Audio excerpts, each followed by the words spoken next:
boy, it's a hot one in the Northeast, and I bet in Texas is as well, brother. I can't stand this goddamn heat up here. Welcome everybody to another episode of Reporting Eligible. I'm your host, Burrow, joined by my guy. Hold on. I gotta get it out. I gotta get it out. I don't know what's going on right man. now. Bro talk, what is going on, man? What is going on, brother?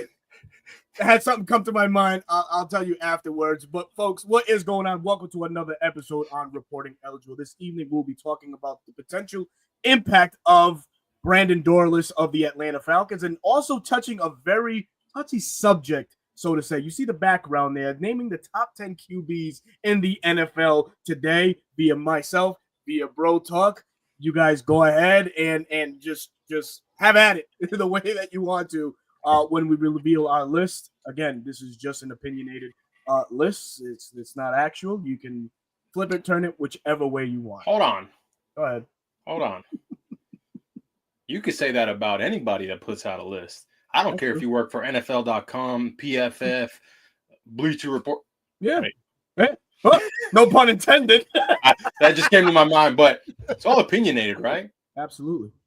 We're here to have some we would agree with, like, oh yeah, ball knower, and then some people, some of them would be like, what does this guy do? Like, does this guy not watch football? I'm sure we'll get plenty of that in the comments. Of course. It's very, we live in a very opinionated space. And it's good, Unc. Okay. But yeah, going into the chat, our brother Dwayne Ruffin for Sunny SoCal. What is going on? Mr. Wallace Smith.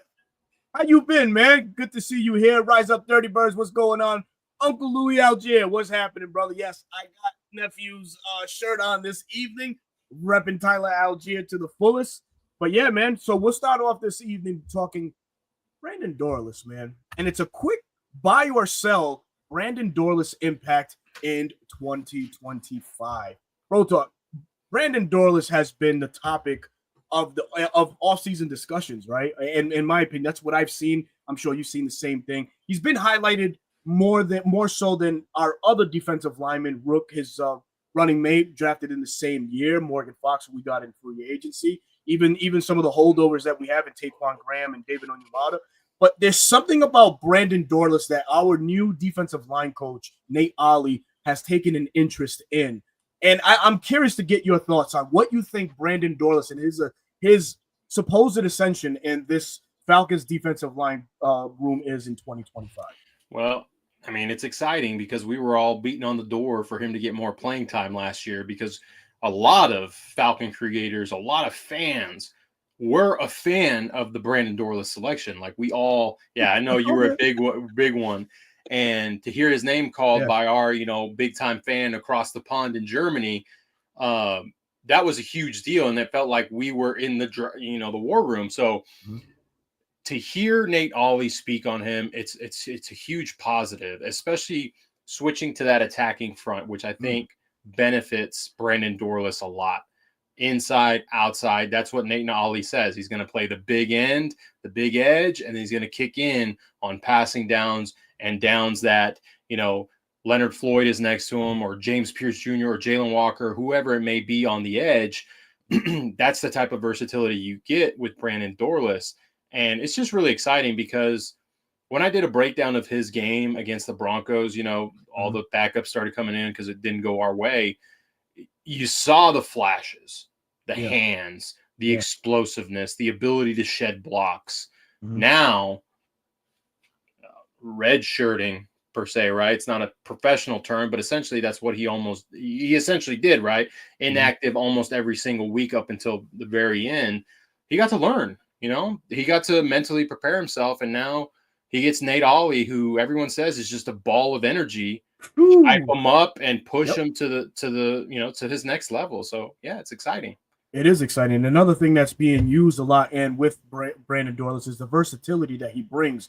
As we remember, we were big fans, breaking down film and watching him play in Oregon. Very versatile defensive lineman, played from the 3 to the 9 technique. Really a guy that you can line up anywhere, and you can expect something to come from Brandon Dorlus. And Nate Ollie sees the same thing, actually mentioning in one of the articles that they are going to feature him inside, but on the outside as well as that big edge on the opposite side. Zach Harrison will be as well. But to Brandon Dorlus, that's kind of the energy that we need. We need some anchors on the in certain alignments in the attacking front also just to help out in the run. But I think he's going to have a say also in the pass rush department as well. You mentioned his hand usage and how violent he is. He can get skinny and get in between the tackles. So there's a lot to like. Well, Nate Ollie has a lot to like and love about Brandon Dorlus in his second year. He's clay ready to be molded, and Nate Ollie I think is the right guy to get him going. So, you think about pass rushers, right? You think about guys that put on these clinics, winning with a pass rush move or with speed, like we're going to see with Jalen Walker, power to speed. Yep. James Pierce Jr., power to speed as well. But when you have a lot of people are like, oh, we're going to have big edges on rundowns only. Not necessarily. The best way to get to a quarterback is not to give him an avenue to escape. So if you can collapse the pocket from all areas, including the edges, there's not a quarterback that will be able to step up, run. We have two division rival quarterbacks that can run, will run if they can escape the pocket, and that's always been a problem for the Falcons. Yeah. So that's why it's exciting to hear that Dorlus will play edge with Zach Harrison, but then also kick in on some passing downs where they need a little bit more beef in the middle, push the guards in the center in the quarterback's face, and let the edge guys get around the corner. I do want to highlight Yep, absolutely. Bones on Nate Ollie's comparison of Dayo. I can't even say that last name. Say it for me. Odeyingbo. Regardless, I looked up this guy. He's a great rotational piece. Yep. Does his job. And that's all we need. That's all we're asking for Brandon Dorlus to do. Yeah. Just do your job. You don't have to be this Pro Bowl guy. You don't have to be this all-pro, but just make an impact for your team to help us win. And that's what we want. Another thing I like about Brandon Dorlus' game, you said it, he hand usage as well. I think in college overall in his 3 years in Oregon, I think he had 12 batted balls, and batted balls just as good as a sack in the NFL. Right. So he's a guy that knows how to end drives. So hopefully, Nate Ollie can get that out of him. And we got to shed also a little bit of light on Nate Ollie and the importance it is. Coaching is important. You've seen how abysmal this front four or front seven was as a whole under Jay Rodgers. Now you bring in Nate Ollie, who has been in some schemes that called for teams getting after the football, like the Texans, who finished with 49 sacks last year. 2 years ago in Indianapolis, they finished with a team best 51 sacks. So with this, with the collection of guys that we got, guys that can attack the ball, that's another effect Nate Ollie's going to have on this Falcons team. I'm really happy that Nate Ollie is, on the Falcons side. I think we've rectified a problem because I think to date, Jay Rodgers and James Pond were the worst hires to date for these Atlanta Falcons. I mean, you nailed it on the head when you say coaching matters, because then you go from Ryan Nielsen, who was the defensive line coach who was calling the plays, but he was a defensive line coach first. Right. And our front was getting after it that year. Yeah. Then you go to Jay Rodgers, right? Nielsen decides to take a job in Jacksonville. Jay Rodgers, abysmal. You pair him up with over there James Pond, that's no longer with our team. It's terrible. Now you bring in Nate Ollie, who has seen what an attacking front is, who has coached some of the best in the league, and then also got to learn under DeMeco Ryan. So, your boy Deion Walker, getting drafted to the Bills. You know who's coaching him up there? Ryan Nielsen. The best. It's the best spot that could have landed for him. I know you like Deion Walker a lot, but the Bills front has been a problem besides Ed Oliver. And it's good times for the Bills. Gonna pivot on this one, and forgive me if I'm putting you a little bit on the spot here. My counterparts here at Bleacher Report did an interesting article where they favored some trades in the Falcons, to the Falcons' needs, right? So defensive tackle being one of them, DeForest Buckner being one of them to Atlanta. And it's funny that discussion is being had. I did a quick video or a quick live breaking down the defensive line group and just getting a little bit more of who's Nate Ollie to these Atlanta Falcons. And so coincidental that Nate Ollie, being the defensive line coach here, has ties to DeForest Buckner in Indianapolis. What say you to that, man? How is that intriguing at all? I know that we put in the rear view the Jair Alexander possibility Sure, that warms up the seat a little bit for Jalen Ramsey coming to Atlanta situation. But is the interior still an area for you that you're looking to add more power to? Oh, Absolutely, absolutely. right? Absolutely. So Yep. if you're able, like if that trade, if I had to pick between Jalen Ramsey or DeForest Buckner, I'm going Mhm. DeForest Buckner because I'm he with you. brings a leadership, right? That same leadership that Grady had Yeah. and the same type of impact that the younger guys, again, Zach Mhm. Harrison, Brandon Dorlus, Rook Oro can learn from. And plus, this guy's massive.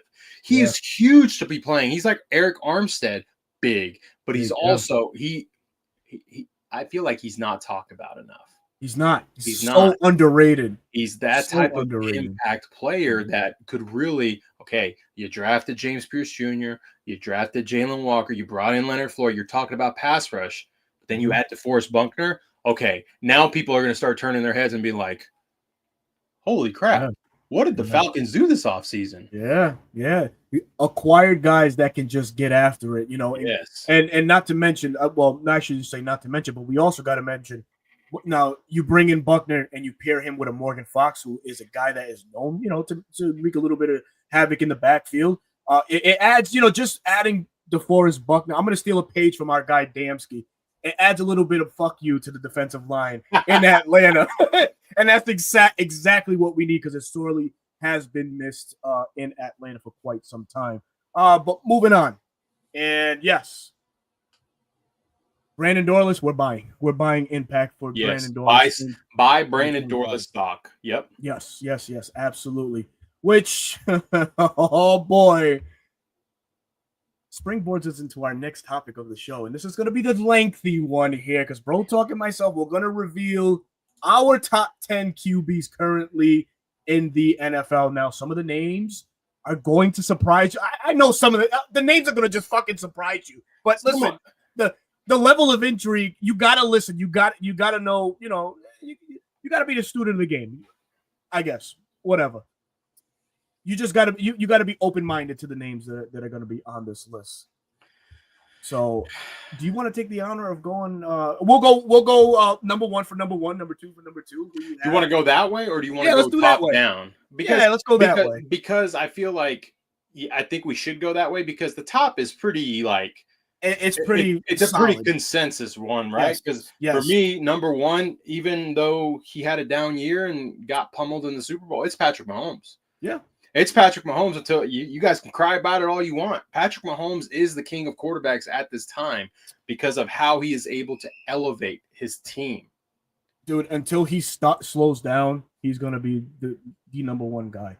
And that Andy Reid offense is so interchangeable with guys coming in and out, players being added. He just maximizes anybody that touches that field. Look at Juju Smith-Schuster last year. Once an afterthought as a wide receiver, kind of reignited himself going back to Kansas City. So he's just that guy. You're right. Andy Reid could have anyone on his team, but Patrick Mahomes allows him to do things that he normally wouldn't do.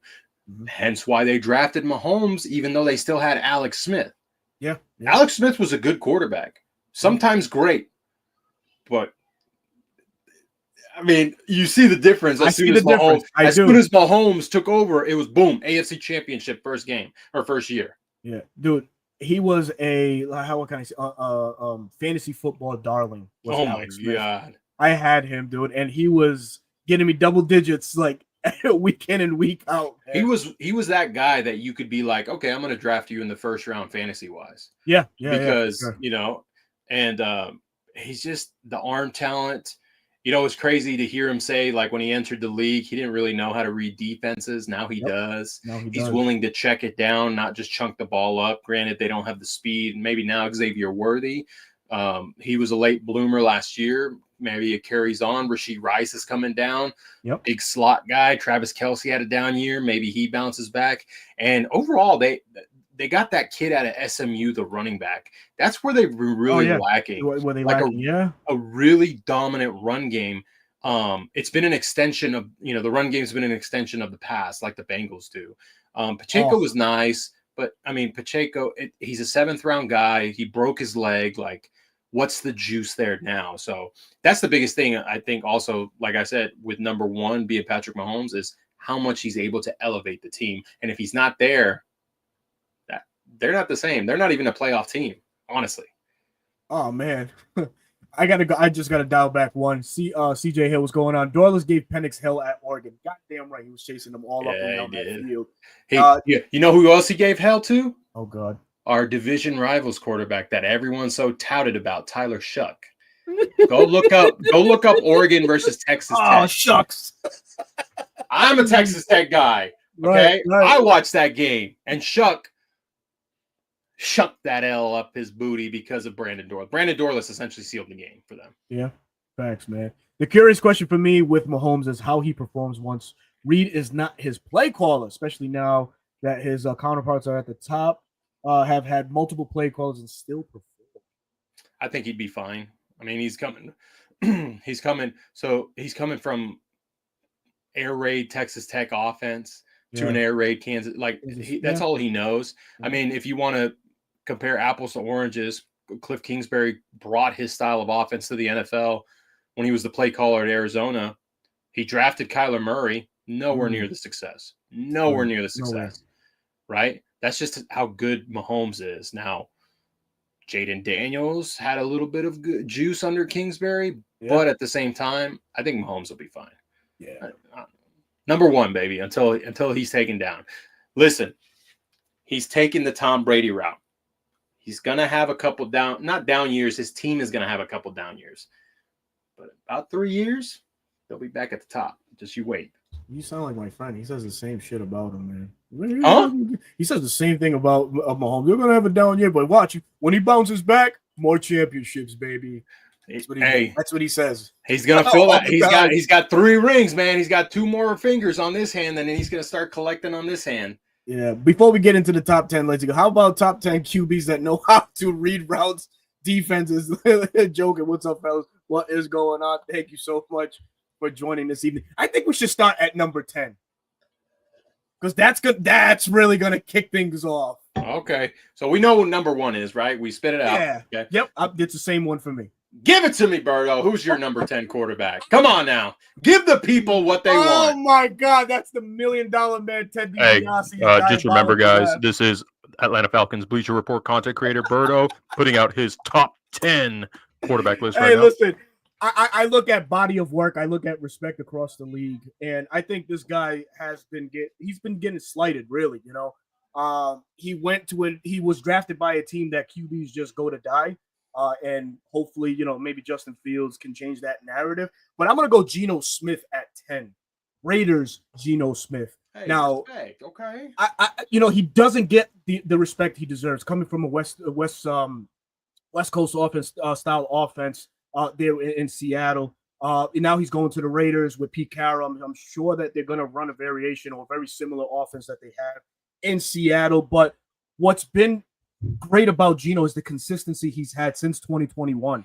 Actually, since 2022, posting damn near close back-to-back 4,000-yard seasons. He's real careful with the football. His quarterback rating has you make that face. 11 INTs, okay, 30 TDs, 11 INTs, and 22. It's 20 to 9, 21 to 15. He's been all right. INT numbers. It's when he throws INT. It's when he does. No, great point. But my thing is, I think that a little bit more light should be shed on this kid. I think he's really done himself, you know, leaving New York. Obviously, he bounced around a couple other ball clubs, but he really settled down with Seattle. He really did with Pete. 103 passer yard rating in 21. In 21, 22, 100, 23, 92, last year 93. So he's been consistent, man. I don't think he gets a lot of praise, man. So Geno Smith at 10. I like it, you know, and I'm with you. I don't think he gets enough praise, especially because realistically, Seattle's had 0 run game for the past couple of years. He's had to carry that team. Seattle's had 0 pass protection. He's had to be able to adjust blocking, move in the pocket, step up, take a hit, and still deliver. Right? The completion percentage is awesome. Yeah. Right. But the reason I don't have him in my top 10 is because of those knucklehead decisions that ultimately cost the team games. right? And they're his decision. It's not like, oh, it got batted, it was a lucky bounce, like the receiver dropped it, blah, blah, blah. You know how, interceptions are subjective. Yeah, That's the only reason I don't have them. But I am excited. I think that Raiders offense is going to be really fun in year one. Chip Kelly is calling that offense. You have Brock Bowers now. You have Genty. Jacoby Myers is an underrated guy in the league. You drafted Jack Beck. Like, they have the tools. So I like yours at number 10. And they could really, if they wanted to, run a 2 tight end set too, because Michael Mayer is there too. So they can really kill middle of the defenses. So it's pick your poison in that regard. Do you guard Bowers, or do you just get bulldozer over by Michael Mayer, a bigger tight end than Brock Bowers? But number 9, what do you got? You mean number 10? I gotta get my number 10. Oh, you're number 10. True. Listen, I'm gonna set it up like you said. This guy, he's going to. I think it's not Tua. It's not Tua. He's not even top 15, brother. He's not even top 15. Sorry. This guy gets way too much hate, in my opinion. But I will say this is a make or break year for him, for my personal standings, because he has that body of work, like you said. He's worked behind some poor offensive lines, had to move around the pocket, is able to attack anywhere in the field. Not just a lot of quarterbacks sometimes are numbers only, right? They don't like attacking the middle of the field because they're nervous or they're unsure if the safety will be able to jump it. But the guy's a gunslinger. He's got a great arm, got great accuracy. He's on a bad team, gets hated way too much. He is a victim of his team. People tie his team to his performance. Although his numbers may not be great, overall playing the quarterback position, to me, lands him at my number 10 spot, and that is Sir Trevor Lawrence, former number 1 overall pick. Trevor Lawrence is a top 10 quarterback. Argue with your mama, but like I said, it's a make-or-break year. If he doesn't perform in a Liam Cohen-style offense with BTJ now and Travis Hunter playing wide receiver and a revamped run game that Liam Cohen's going to run, then it's like, okay, this guy is a bust. Yeah. I left him off my list, and I think I texted him like, damn, I left Trevor Lawrence off. But hey, it is what it is. You might hear a name or two that are left off. You're like, oh, the hell, why do you leave him out? It's what it is. Coming in at number 9 from your neck of the woods, Dak Prescott. Ooh, Dak Prescott. Dakota, here we go. He comes in at number 9 for me. Injury marked season last year, we get it. But what a way to come back, nice and fresh and ready to go. But by the way, added George Pickens, to go with CD. I think he's going to be the consistent quarterback he's been since he stepped foot on the league. Have Dallas in contention till about the first round of the playoffs, and then it goes down from there. Sorry, not sorry. But yeah, Dak Prescott at number 9. Okay, that's not bad. He is on my list, but he's not number 9. Okay. He's not number 9. My number 9 guy, who had a down year, but I think was a victim, again, of the offensive line. Really bad offensive line, and it didn't get any better. Actually, I think it got worse. Change of play callers. We're looking for a boost this coming year. It is now going into year 3, Mr. CJ Stroud. Give me him at number 9, only because he did have a down year. Some of the mistakes made were his own, and they were kind of uncharacteristic, but it was kind of like his internal clock had to speed up because that offensive line couldn't block anyone. Right. They were getting to him so fast. And, Bobby Slowick, formerly highly sought out head coach, fizzled out. Sure and it's like he lost rhythm, or he'd go away from his plan. There was no run game, right? Joe Mixon was having like 30 carries a game, averaging less than 3 yards. Like, it was not effective. And then they dismantled the offensive line. Like, I'm nervous for CJ Stroud. I always say pray for CJ Stroud because that man is going to be running for his life. But great deep ball, great accuracy, attacks the middle of the field. He just needs to iron out the wrinkles he had last year, and he'll be back in that everyone's top 10 discussion. Right. Oh, fair. I like that. Actually, that's my guy too. But he comes in for me at number 8. Ooh, okay. Stroud. Yeah, you lose Stephon Diggs. Obviously, Nico Collins is a megastar in the making down in Houston. You add Nick Chubb. We'll see what kind of Nick Chubb they get, down there It's hit or miss. But if he's squatting the way what he's squatting on X, oh man, they might have got a good one there. You add the wide receivers from Iowa there, or Arizona, excuse me. I think it's the ascension is going to continue for CJ. That down year is going to be an afterthought, and yeah, rightfully so. He's a top 10 for me. So coming in at number 8 is CJ. It's funny that he lands at number 8 for you because my number 8 is Dak Prescott. It's flipped for us. Gotcha. Yeah. And I think you nailed I think you nailed it on the head when you said he's Mr. Consistent up until the playoffs. That's his nagging thing because he does kind of poo-poo the bed a little bit and doesn't perform as well in the regular season. He's got to get over that hump to really climb lists and earn people's respect. But you got to think about this, right? If he didn't wear the star on his helmet, what would people be saying? Yeah. It'd be a completely different narrative, right? Because of the helmet he wears. He attacks the seam better than any quarterback I've seen. He's got a pretty deep ball, and he's got the best deep ball accuracy of any quarterback in the league currently. Percentage-wise, right? Obviously, it may not be as many throws as some of these other guys, but percentage-wise, the receivers are coming down. The Cowboys really pissed me off because they're still not investing in a running back. Yeah. They're not investing in one. Javonte Williams, what are we doing? They drafted Jaylen Blue from the Longhorns. Okay, maybe he pans out.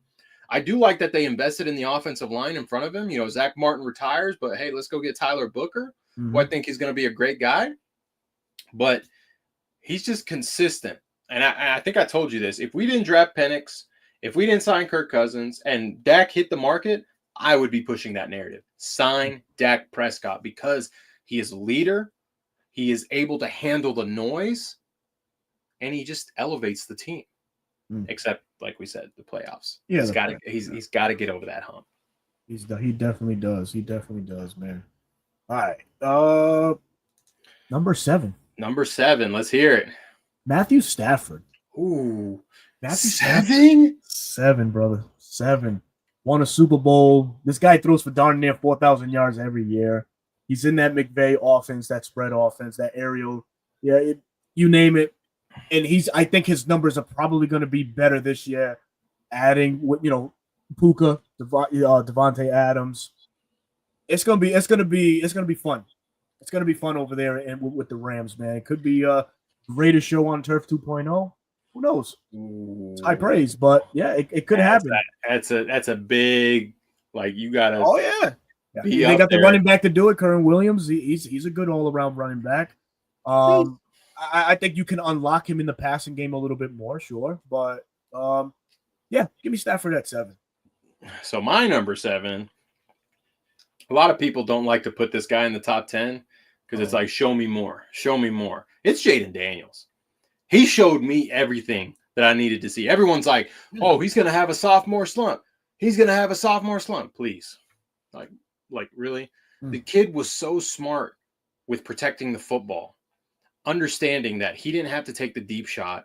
He didn't have to, he didn't panic. He was just comfortable in the pocket. Now, could that be because he's got a good play caller?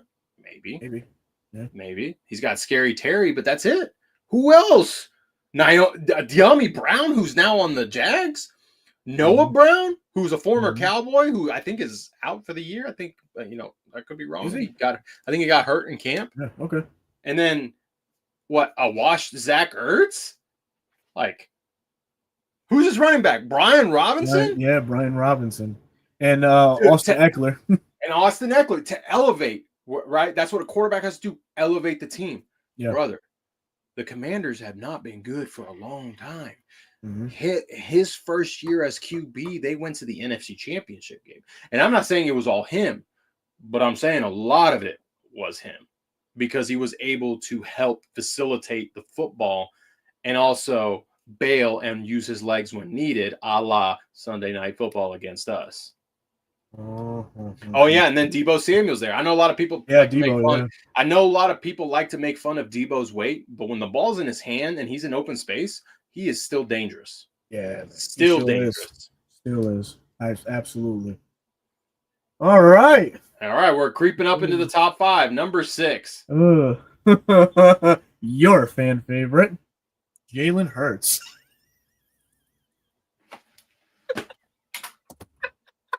He won a Super Bowl, and What are we doing? And he orchestrates one of the hardest or one of the toughest play calls to stop, where owners try to negate it, and it didn't work. Jaylen Herz at number 6, but it also proves how important he is to the offense too. So sorry, go with Jaylen Herz, man.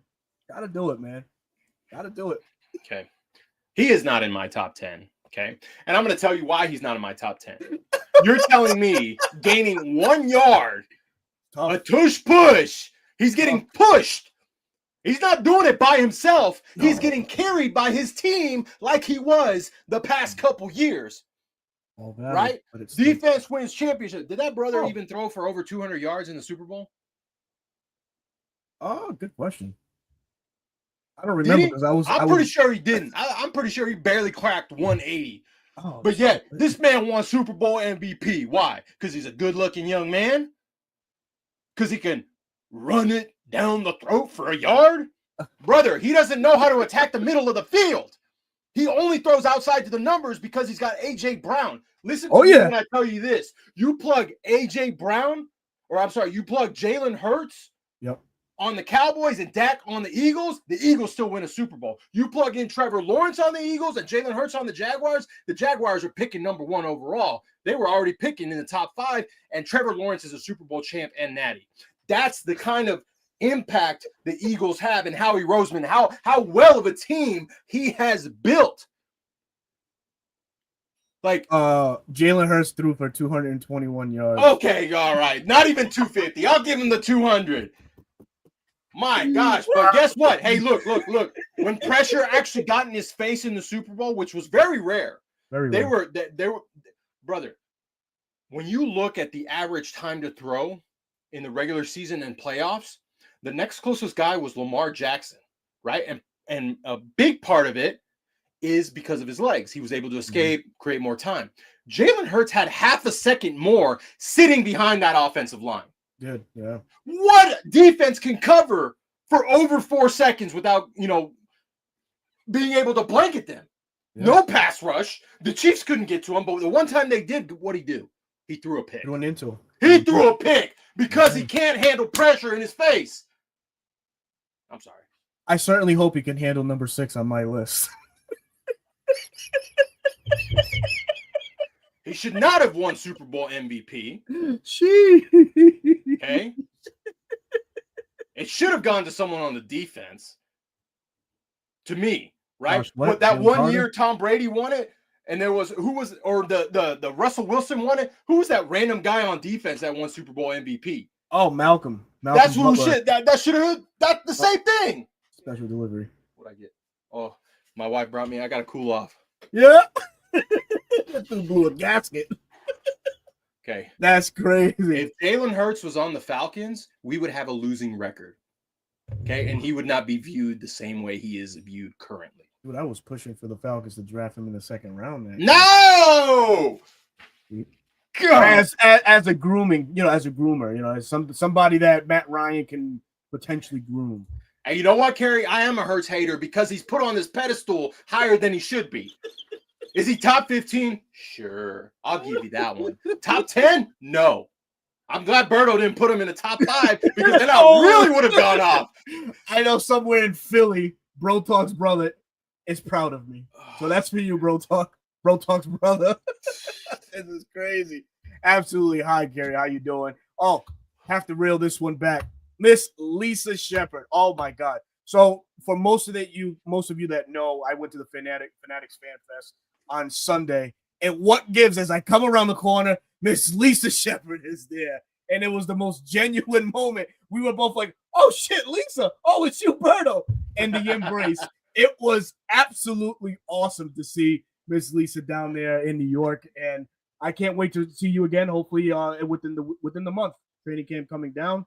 Hopefully I get to run into you again, and it's another genuine embrace like it was this past Sunday. So shout out to you, Miss Lisa. Good running into you. She got to meet the family too, which was beautiful. You know who I would have been okay them giving the Super Bowl MVP to? Oh my God. Cooper DeJean, the rookie. That pick 6 that essentially busted the can open for them. Josh Sweat, Brandon Graham. Yeah. Brandon Graham's playing with half a tricep, and he's getting pressure on Pat Mahomes. Yeah, that's true. I'm just saying, when the other team's offense can't stay on the field, and their game plan is to stop Saquon, which worked, but then that left the secondary open when they can't get pass rush. They blitz 33% of the time and only pressured him one time. Yeah, got a little support here. I'm the only Falcons fan in my Eagles extended family, and I've always argued Jaylen Herz didn't carry the Eagles in the Super Bowl. It was play calling and Saquon's legs. Oh, ball knower.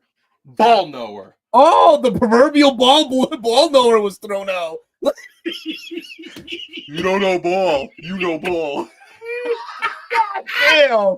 Oh, man. Woo! Someone get this. You want to know how Jaylen Herz hurt me? It's because I have to listen to my stinking younger brother who's gotten to witness 2 Super Bowl rings with Nick Foles. It's the same situation. Nick Foles got carried to that ring. Anyway, yeah. Oh, and Keanu Neal gifted them a knee. Oh, don't talk about that. That okay, hurts. Sorry.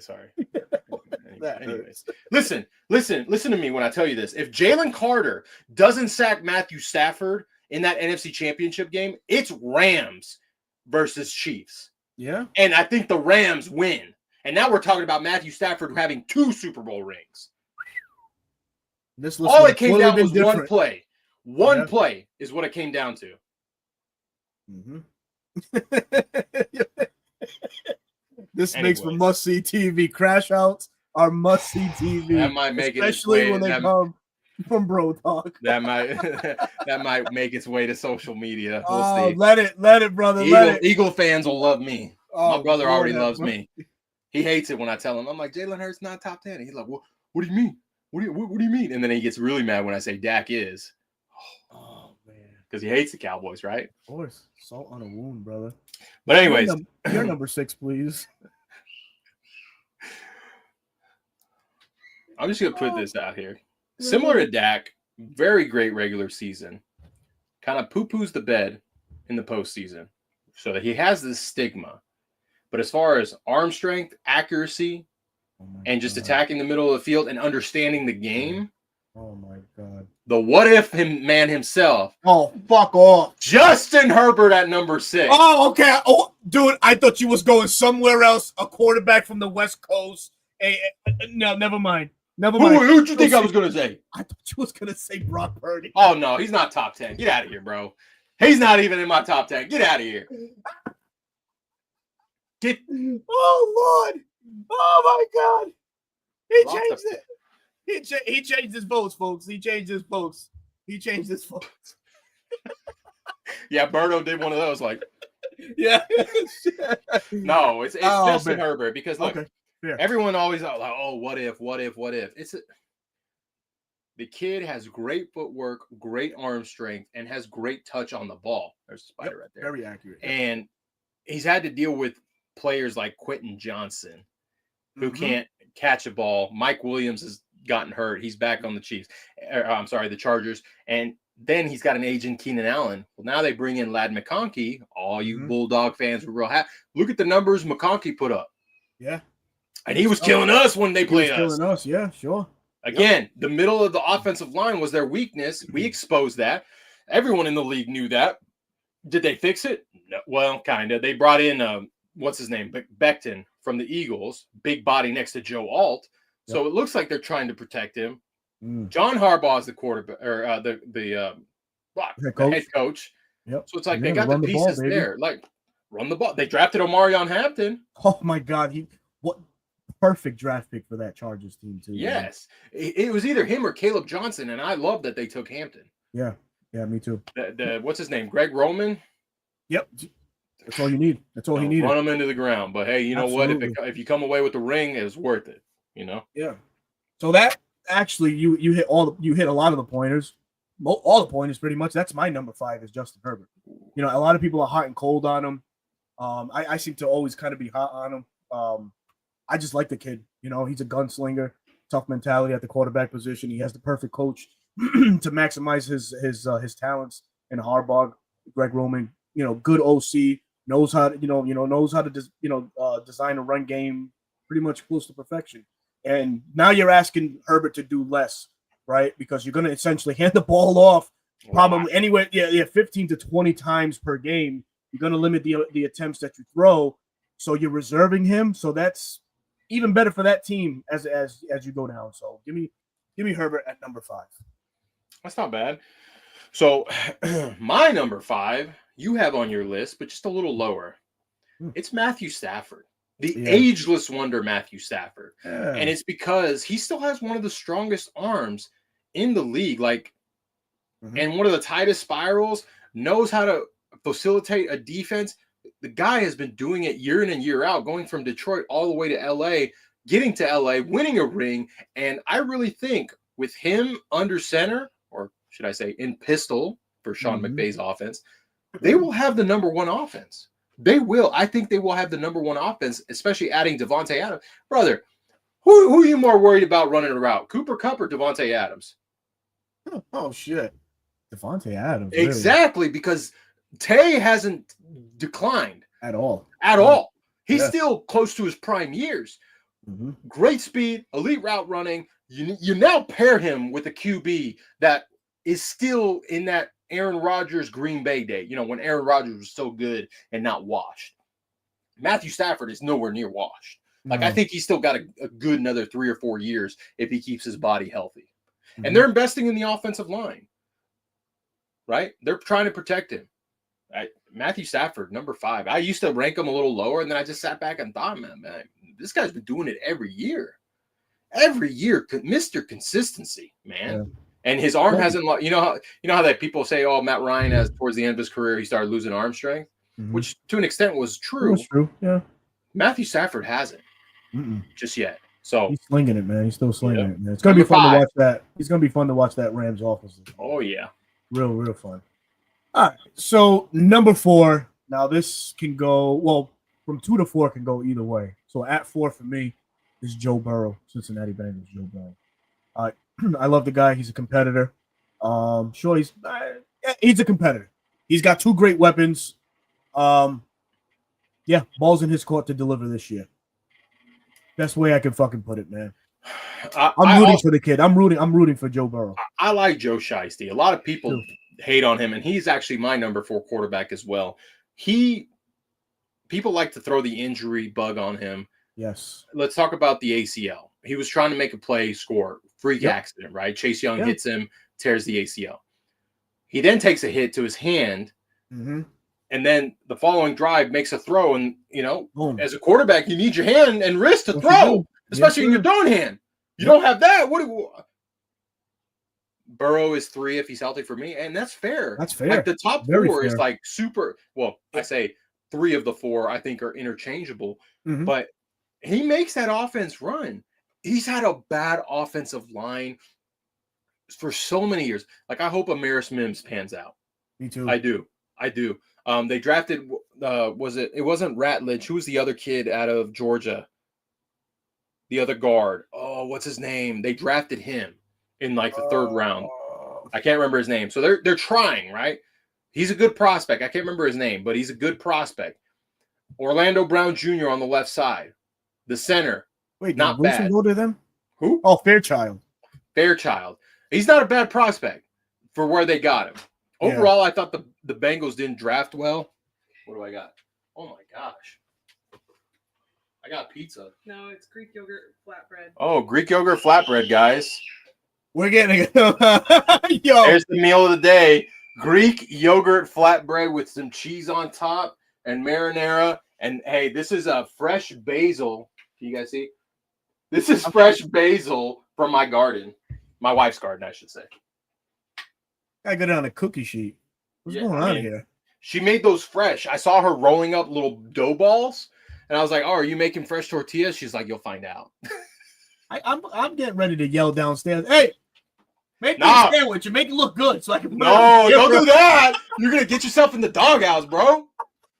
My goodness, oh man, you gotta just kind of hint at your wife, be like, "Hey, man, bro, talk." He gets online. His wife brings him food. You think you can, even if it's just a sandwich, a ham and cheese.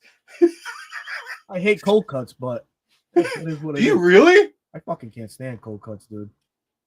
And you live in the Northeast? Isn't that a prime? Dude, that's like cuisine up this area, bro. I can't stand cold cuts. I cannot stand cold cuts. Okay. Don't like it. Perdóname. Don't perdóname. Anyways, number 5. Oh man! Oh, I'm gonna get it from somebody in the goddamn Number comments. 4. It is what it is. All right. Joe Burrow. Yeah. Number 4, Joe. Bro, I lost my list. Let's see. Bad offensive line since he's been drafted, and one of their offensive guards just got benched in camp for Cody Ford. Yeah, Cody Ford. Oh God, Mr. Social Media, Cody Ford. Oh yeah, he's not that great. Good luck to Joe. When Falcon fans were banging on the table for him to be a trade back option. I think he went late. What year was it? He was a Bill. Yeah, he was a Bill. Bills, yeah, but he was a guy that was heavily he was heavily mocked to the Falcons. Yeah, see, even Lowe's gonna get you, brother. Shout out Big Low Country, man. What is going on? I know it's tough. It's tough, man. You know, I throw a lot of curveballs. Look at this guy. He a whole goddamn rolled dough to the face. Oh my God, that's amazing. Sorry. Wait, you don't like a sandwich? I love do, man. Look, bro. Pork chop sandwiches. Pork chop sandwiches. He really doesn't like cold cuts. You don't do like Jersey Mike's or anything like that? I do. I'll get like a steak and cheese. I'll get a meatball. I don't do anything but cold cuts. Facts, man. I mean, I don't do that Italian grinder. You know, none of that ish. Bro, prosciutto? You don't do prosciutto? None of that? Bro, I ain't fancy like that, bro. Okay, let's move on. Number 3, Birdo. I like the tough and rugged meals. I mean, he likes it rugged, ladies and gentlemen. Just so you know. Pause. You said it, not me. Nah, no damn shit, man. Come on now. Number 3. Let's take the task. Lamar Jackson. Lamar Jackson comes in at number 3 for me. You know what? Same. It's hard to beat the guy that's on number 2 that everyone I think knows who's coming. It's mainly, I think, for me, it's the playoff stigma. You play at an MVP type level all year. You use your legs. Pause. I was thinking way out of context. You play at an MVP type level. Yeah. All year. You add Derrick Henry, right? This is your year because the people are weaker. And then you poo-poo the bed. Yep. Right? And that's attached to your name. You have to overcome the issues that you have. Part of it, I think, is people don't like to say it, but the play caller for the Ravens, Thank you. Monken. Yep. Monken. He calls great games all year, but then in the playoffs, it's like he makes questionable decisions. It's like, what are we doing? Yeah. What are we doing? But then at the same time, Lamar, quit putting the ball in harm's way. Yeah. You're letting your team down. So that's really the only reason. I mean, he's gonna be top 3. Some people say he's top 2. That's fine. Hey, that's your cup of tea. But for me, just like you, number 3. Number 2, I think we all know where this is going. Josh Allen. Michael Penix Jr. Oh. Hey, why not? Not yet. Not yet. Okay. All right. Her cousins?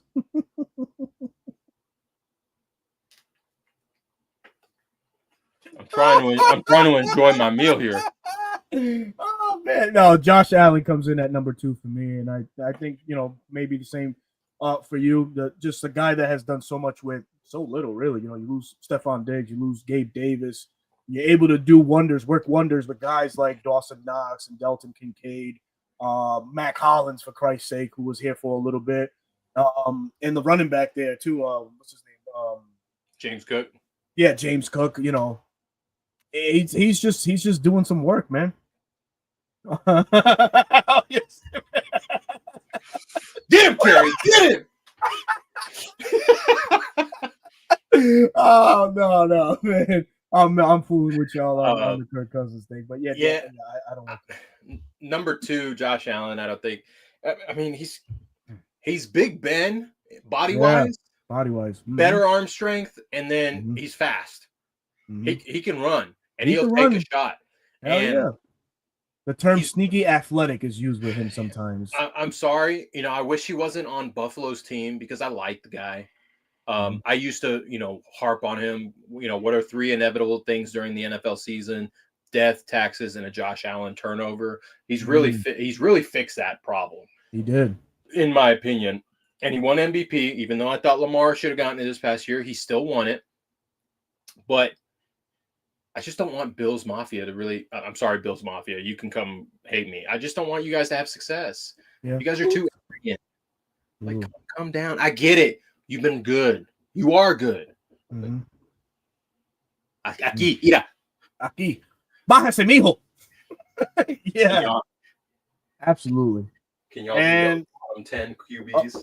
Can y'all do your bottom 10 QBs next? Yeah, we can do that. Number 32, Baker Mayfield. How about that? There it is. No, Probably not by really. Tyler Shucks. Not really. I'm just y'all want to see? Okay, y'all think I'm a Jaylen Herz hater? Oh God. Don't get me started on Baker Mayfield. He's called Faker Mayfield. Yeah. Facts. And people don't want to understand that coaching matters. We said that at the beginning of the program. Name another guy that has benefited from fucking great offensive minds than They Baker want Mayfield. put Baker in the same pedestal as Matt Ryan. Matt Ryan could go through any play caller and get them jobs. And then when they leave Matt Ryan, it's like, oh, this guy actually wasn't really good. What happened to Dave Canales when he left? Oh, Dave Canales. Hey, he's revitalizing Bryce Young. Liam Cohen's going to have the same impact in Jacksonville.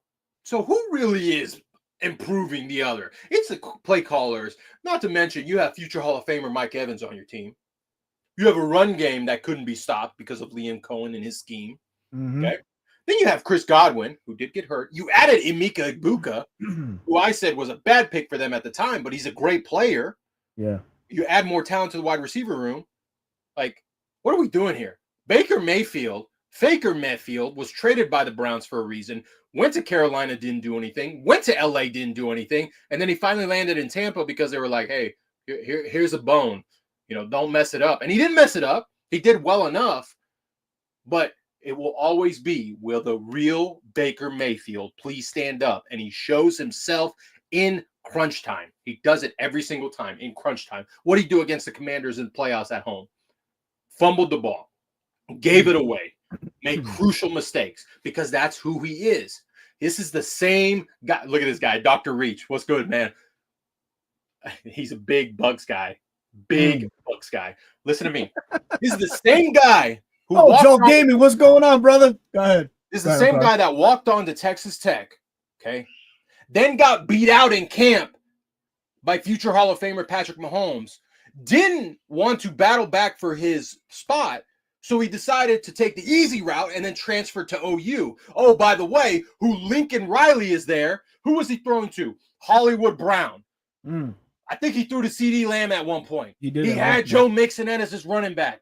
He had a great offensive line. Like, come on, man. It's the same thing as Jaylen Herz. I love it, man. I love it. This segment, this segment has been fire. Brought to you by Bro Talking His Crash Out. This is awesome, man. Pop quiz. Pop and quiz. Okay. Name all the offensive coordinators Matt Ryan has gone through since his time in Atlanta.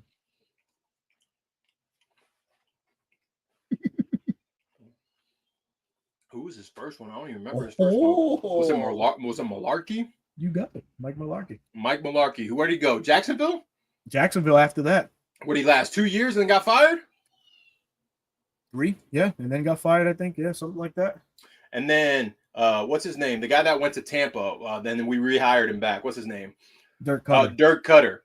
Mm-hmm. This guy got Dirk Cutter a head coaching job. Dirk freaking Cutter. Now, so three offensive coordinators right off the rip got coaching gigs because of Matt Ryan. And then Malarkey, Cutter, Kyle Shanahan. And then not to mention, what's his name? What's the guy's name? I'm brain farting right now. Packers head coach. Oh, Mike McDaniel. No. No. Matt LaFleur. Matt LaFleur. He wasn't the play caller, but he was the QB coach. He was. Okay. You had essentially that 2016, that whole coaching, they all got jobs shortly after. It's crazy. But continue. Who was after Kyle Shanahan? Hmm? Who was after Kyle Shanahan? Steve Sarkisian, who I think was the scapegoat. I wish they would have gave him more time. I think he was a scapegoat because Dan Quinn knew his time was limited. Yeah. But come to think of it, right? So if Sarkisian doesn't leave Atlanta to take the gig at Texas, is Bijan what Bijan is today under another offensive coordinator? I think he is. So, I think maybe he doesn't go to Texas. Maybe he goes to a different school. Yep. Because I think he fell in love with Sarkisian and what he had to offer. But I think he could have gone. Yeah. It was some good stuff, man. I think Atlanta should have held on to Sark a little bit longer. I think at least one more year. When they fired him, I thought the offense was finally finding its groove. It really was. That was just my opinion. I know a lot of people didn't like Sark because he lacked situational awareness sometimes, which I don't disagree. I mean, I don't disagree with. So there were times of like, Sark, what are we doing, man? But the offense was still able to generate points and almost, I wouldn't say eclipse. I mean, the following year, 2017, we made the playoffs and we beat a team. We beat the Rams. Yeah. And then we went to Philly, and that was under Sark's play calling. It was. So the ones that really pissed me off was older Matt Ryan on a little rollout left side to the field, or no, to the boundary. The boundary. Mm-hmm. Why isn't he? If you want to do a rollout, roll him out to the right. Yeah. But very true. Very true. True. That's the real guy that got people jobs. Yeah. Because then when they had to coach guys that weren't on his level, it didn't work out for him. Mm-hmm. After Steve Sarkisian, we brought back Dirk Cutter, bitch ass. Did bring back Dirk. That was Dan Quinn's final nail in the coffin. Yeah, trying to bring that offensive philosophy back, which was pretty much dead in the NFL. It was dead. It was outdated. It was outdated. Yep. Because then after that, I think it was Arthur. We hired Arthur Smith, and he was the play caller. Which don't get me wrong. Dave Ragone. It was Dave Ragone. Well, we all knew it was Arthur. It was Arthur Smith. Yeah. It was Arthur Smith, but Dave Ragone held the title. Yeah. Now he's with the Rams as their QB coach. I mean, he's just reaping the benefit of the Rams. Sure is. Honestly. And then Arthur Smith, we let him go. Now he's the OC for Pittsburgh. Good luck, Steeler fans, this year with Aaron Rodgers, DK Metcalf, and Arthur Smith. I will say RIP to Arthur Smith's dad, the founder of FedEx. He did pass away, I think it was last week. Oh, wow. I didn't know that. Yeah, he passed away at the age of 80. Yeah. Fun fact, I didn't know this. He had $5,000 to his name, and he gambled it all, essentially springboarding his business of FedEx. Wow. That's crazy. Don't get me started on Ragone. Oh, yeah. Big Low, he has a thing or two to say about Ragone. He certainly does, man. Most certainly does, man.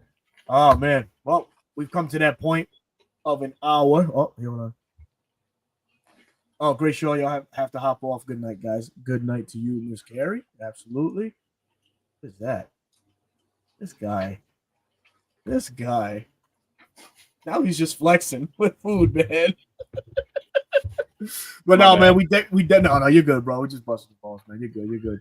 But certainly, man, our Mark is here, man. We definitely appreciate everybody that has tuned in. Close to 300 views on this night's episode of Reporting Eligible, highlighting the top 10 quarterbacks in the NFL.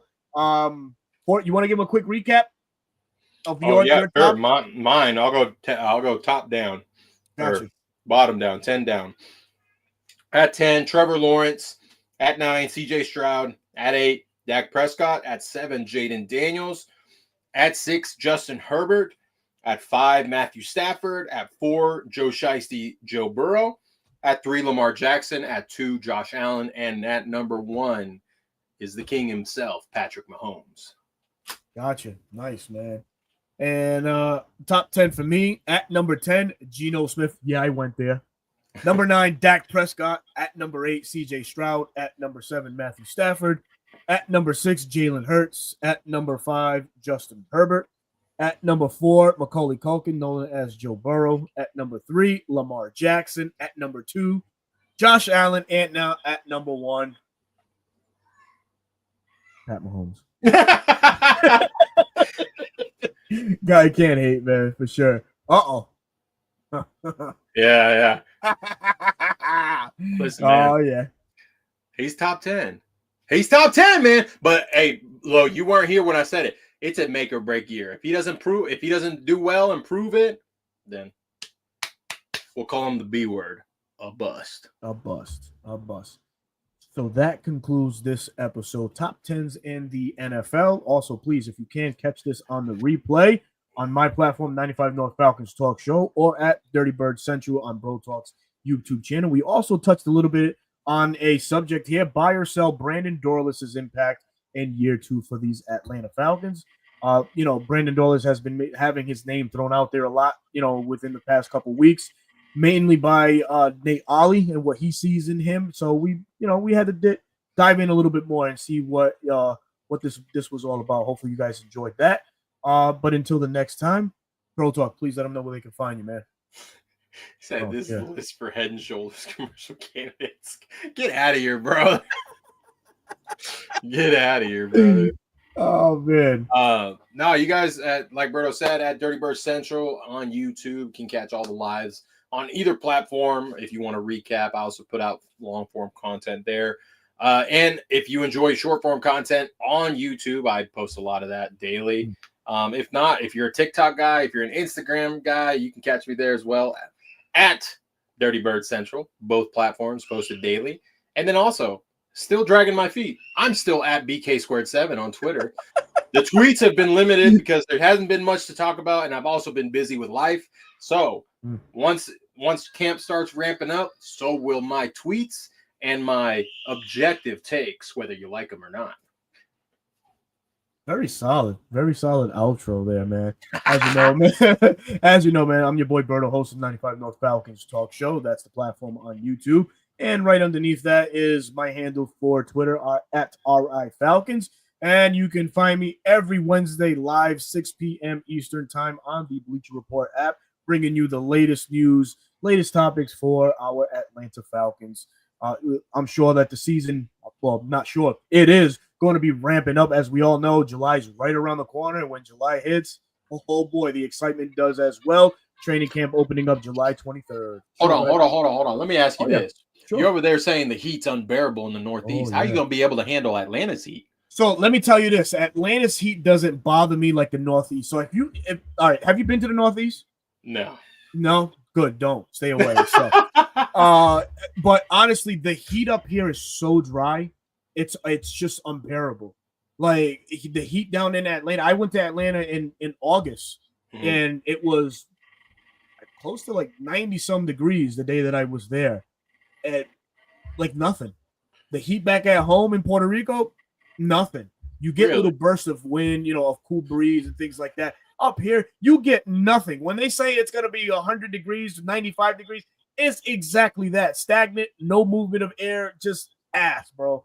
I'm good with that, man. So it sucks.